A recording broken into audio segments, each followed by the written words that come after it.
Pero bakit parang galit ka? Pero bakit kasalanan ko parang kasalanan ko? Sa totoo nga lang, ako yung inggit na inggit sa inyong lahat. Kasi meron kayo ng mga bagay na sana meron din ako. Sana meron ako ng maternal instinct mo. I wish I had your charm and innocence. Sana naging adventurous din ako kagaya ni Alex. Sana nagkaroon din ako ng sense of humor mo kasi bentang-benta yun sa akin eh. Bentang-benta rin kay Mama. Kaya nga siguro lahat ng atensyon niya nasa iyo. Are you saying that I'm unfair? No, Ma. I'm saying you have your favorites. Hindi totoo yan. Ma, naalala mo nung grade school ako?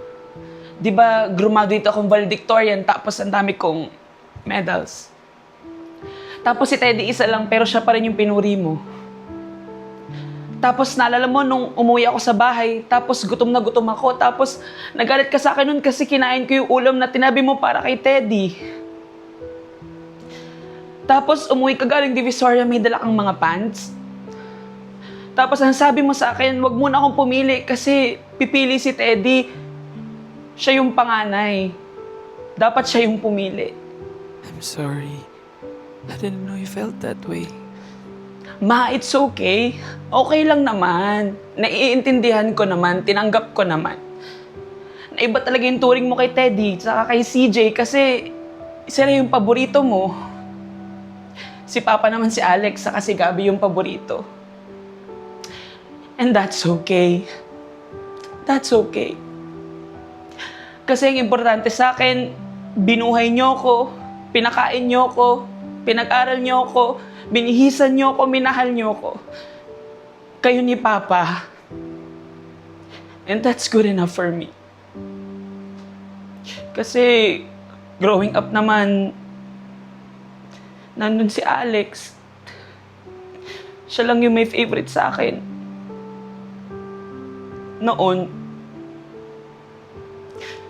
Kasi simula na umuwi ako, wala ko ibang narinig sa inyo kundi mayabang ako, masama yung ugali ko, bitches ako sa pagiging prangka ko, and I'm sorry.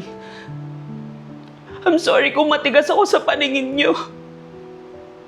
Kung malamig ako, I'm sorry. I'm sorry. Kuya, hindi naman totoo yun. No, CJ. It's okay. Baka ganun na talaga ako. Kasi pinili ko maging ganun, kinailangan ko maging ganun. Lalo na nagpunta ako ng New York.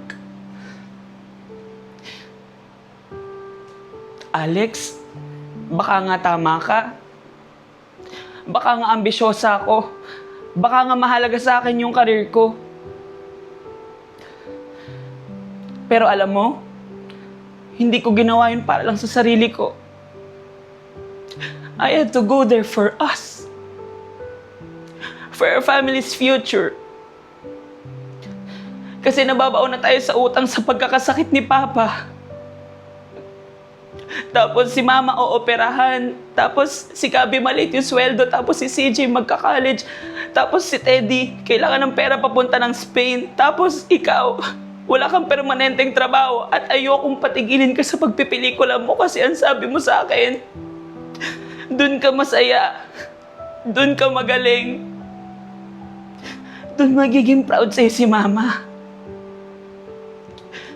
Kaya kahit gustong-gusto kong umuwi kasi ang lungkot.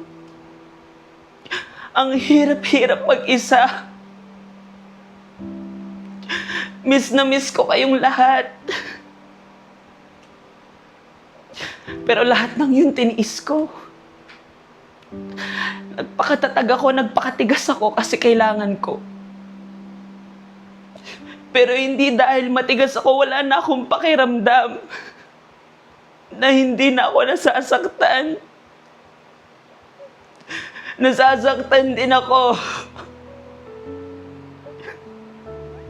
Ah.